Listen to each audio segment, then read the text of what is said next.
tentera kita sudah bersedia, Tuan. Baik kita bertindak sebelum dia menyerang Indra Sakti. Binatang Allah ni pun tak boleh langsung nak tengok aku senang.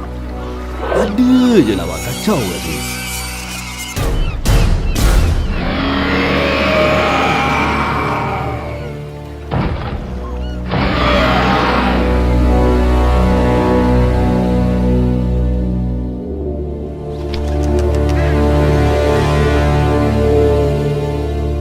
Kau nak buat haprak kat bandar Indra Sakti ni je?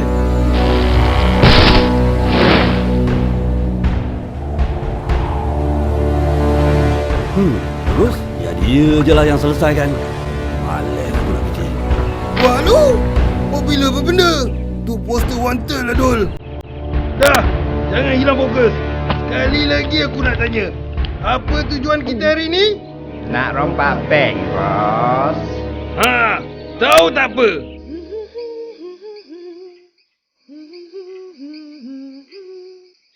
Cantiknya bulan malam ni. Malam indah macam ni lah sesuai untuk aku abadikan dalam lukisan. Lah, apa pasal Melati tak suruh je pelukis istana yang buat? Kan buat terkehel jari itu melukis. Ayah juga yang susah.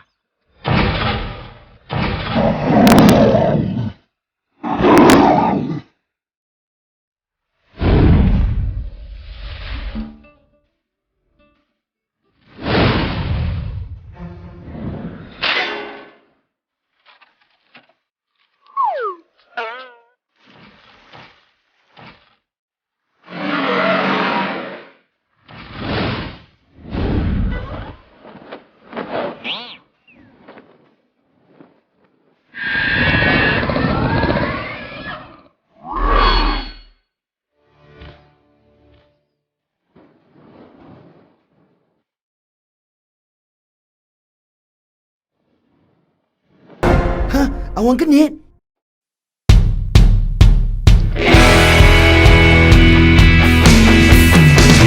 Tinggi di angkasa, tiba sang perwira, pendamai sejahtera.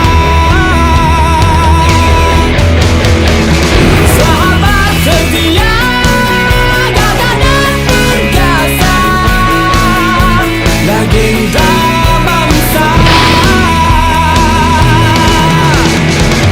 Menjaga negeri Indra Sakti, sungguh pun kecil, memang berani dia awam kemis.